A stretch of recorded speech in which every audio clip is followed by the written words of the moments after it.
नमस्कार, मैं शारदा पांडे आसान ज़िंदगी के इस एपिसोड में आपका स्वागत करती हूँ।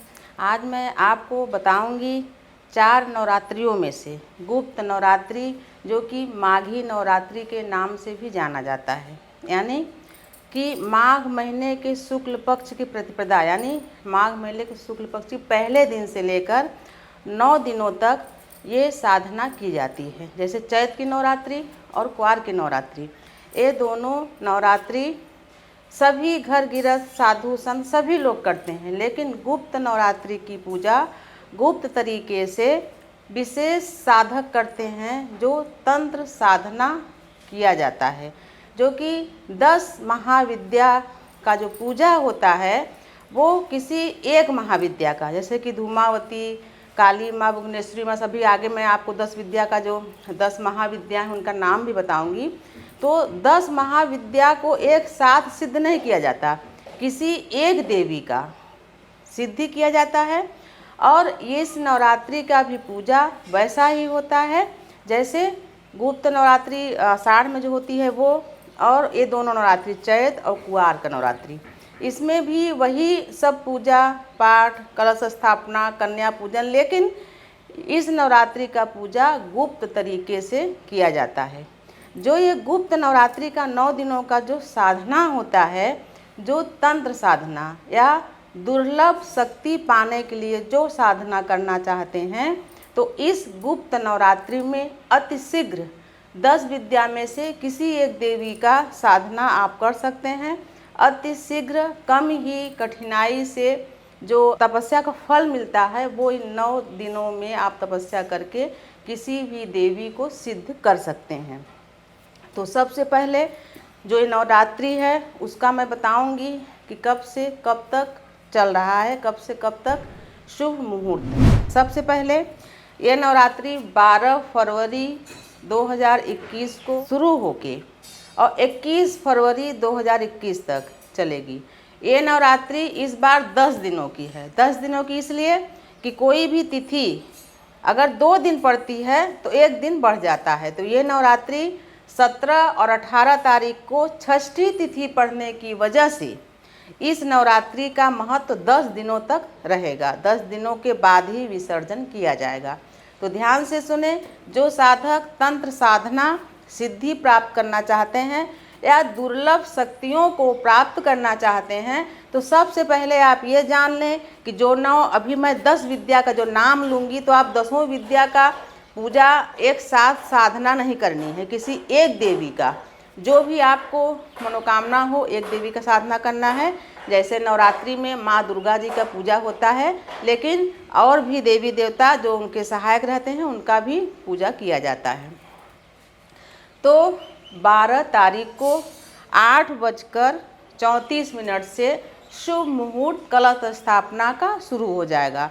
8:34 से लेकर 9:58 तक सुबह, इस बीच में अगर आप कलश स्थापना कर लिए तो कर लिए। उसके बाद दूसरा एक और मुहूर्त है जो अभिजीत मुहूर्त है, दोपहर 12:13 से। इसको ध्यान से सुनो, क्योंकि अभी ठंड है तो ठंड में जैसे सुबह आप नहीं कर पाए, तो अभिजीत मुहूर्त में 12:13 से लेकर 12:58 तक दोपहर में अभिजीत मुहूर्त में कलश स्थापना करके दीप प्रज्वलित इसी बीच में किया जाता है।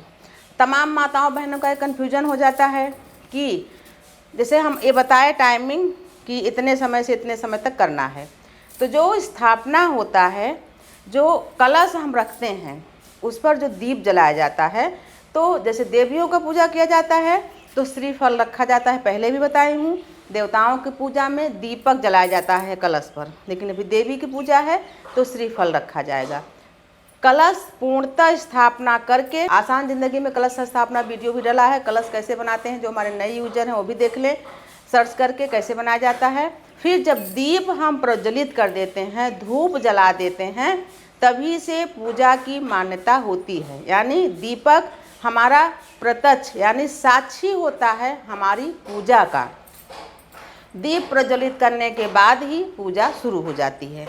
तो आप ऐसा ही करें। फिर आपको मैं बताऊंगी 10 महाविद्या का नाम। काली, तारा, षोडशी, भुवनेश्वरी, भैरवी, छिन्नमस्ता, धूमावती, बंगलामुखी, मातंगी, कमला। ये हैं 10 देवियाँ। इसमें से जिस भी देवी का आपको साधना करना हो, उस देवी का या तो मूर्ति, जैसे कि मैं कई बार बताती हूँ कि घर में कोई भी मूर्ति 6 इंच से ज़्यादा घर गृहस्थ वाले नहीं रख सकते, लेकिन विशेष साधना के लिए, जैसे नवरात्रि में हम कितनी बड़ी बड़ी मूर्तियाँ रखते हैं, तो विशेष साधना के लिए और कुछ दिनों के लिए आप बड़ी मूर्ति भी रख सकते हैं। बड़ी मूर्ति नहीं है तो फोटो भी रख के देवी का पूजा साधना कर सकते हैं।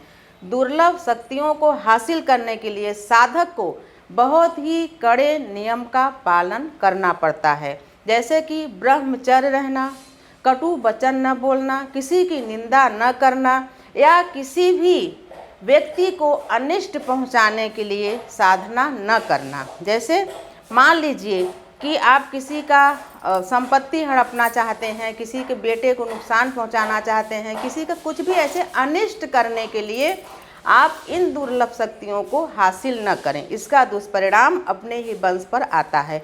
आप अपने बचाव के लिए इन दुर्लभ शक्तियों का सहारा ले सकते हैं। तो मैं आपको बता रही हूँ कि इस बार आप गुप्त नवरात्रि में क्या करें क्या न करें। जैसे नवरात्र में दुर्गा सप्तशती जी का पाठ होता है, जो 13 अध्याय का होता है, उसको भी करना चाहिए। उसके बाद जो विशेष साधना आप कर रहे हैं उनको भी अलग से, जिस देवी का साधना करेंगे उनका भी ग्रंथ में, देवी भागवत में जहाँ भी उनका महिमा है वो भी पढ़ें, और आपको क्या साधना करनी है उसके बारे में पूरी तरीके से किसी विद्वान पंडित से सलाह लेकर जरूर करें। क्योंकि जब तंत्र साधना की जाती है तो तंत्र साधना का जो परिणाम होता है बहुत दुर्लभ होता है, लेकिन दुष्परिणाम भी उससे कम बुरा नहीं होता। तंत्र हमेशा सीधा सटीक मंत्रों से, उपाय से किया जाए तभी आपको फलदायी होता है। तो जैसे कि कन्या पूजन, ज्वार बाटिका, आरती, अखंड ज्योति, जैसे कि मैं बताती हूँ कि नवरात्रियों में जैसे तमाम हमारी बहनें, तमाम जो भाई लोग अखंड ज्योति जलाते हैं तो उनका बीच में किसी न किसी कारण से ज्योति बुझ जाती है। तो मैं उनको बताती हूँ कि आप अखंड ज्योति न जला सकें तो न जलाएं, क्योंकि अगर ज्योति किसी भी कारण से बुझ गई तो वो खंडित माना जाता है। लेकिन ये जो तंत्र साधना है, यानी कि जो ये गुप्त नवरात्रि का जो तंत्र साधना 9 दिनों का है, इस बार 10 दिनों का है, तो इस पूजा में अखंड ज्योति जलाना अनिवार्य होता है। तभी मैं बार बार बता रही हूँ कि जो साधक इसको कड़ी तरीके से, यानी कि बहुत ही कड़ाई से, बहुत ही नियम से पालन कर सकें, तभी इस साधना को करें। तो 9 दिनों तक जब आप अखंड ज्योति जलाएंगे, जिस देवी को आप स्थापना करेंगे, तो घी का दीपक हो तो दाहिने तरफ, तेल का हो तो बाएं तरफ रख के कलश सन्मुख, यानी कलश को सामने रख के पूजा किया जाता है। घर में भी जितने भी व्यक्ति हैं वो सात्विक भोजन करेंगे और बाहर का भोजन नहीं करेंगे। कोई भी नशा या कोई भी मद पदार्थ जो होता है उसका सेवन नहीं करेंगे, और कोई भी ऐसा काम नहीं करेंगे जो कि अनैतिक हो। तो मैं आपको बता रही हूँ कि आप इस बार 12 फरवरी को गुप्त नवरात्रि का पूजा कैसे शुरू करें, और जैसे ही विसर्जन वगैरह होते हैं, जैसे विसर्जन पूजा के बाद आप करोगे तो जैसे विसर्जन में तमाम गाना बजाना ये सब होता है, तो ये सब चीज़ें गुप्त तरीके से की जाती हैं। यानी विसर्जन में जैसे कि आप विसर्जन करने जा रहे हो तो बहुत सारे लोग आपको न देखें, गुप्त तरीके से आप जैसे घर से जैसे ज्वार या हवन की सामग्री या जो चढ़ा हुआ फूल वगैरह जो भी कुछ है, तो किसी भी चीज़ में झोले गरम रख लें, किसी भी चीज़ से जाके चलते हुए जल में विसर्जन कर दें। बाकी जो चैत की नवरात्रि और कुआर की नवरात्रि में हम लोग क्या करते हैं कि कलश को सिर में रख के या ज्वार वगैरह सिर में रख के गाना बजाना करते हुए हम विसर्जन करने जाते हैं, तो वैसा विसर्जन इसमें नहीं होता है, गुप्त तरीके से होता है। जिस भी देवी का आप साधना करेंगे, जो पुरोहित या जो भी तांत्रिक आपको ये साधना कराएंगे, उनको भी भली भांति इस साधना के बारे में ज्ञान होना चाहिए। नहीं तो कई बार बता रही हूँ कि इसका दुष्परिणाम होने पर अपने वंश का बहुत, कहना नहीं चाहिए, अनिष्ट होता है।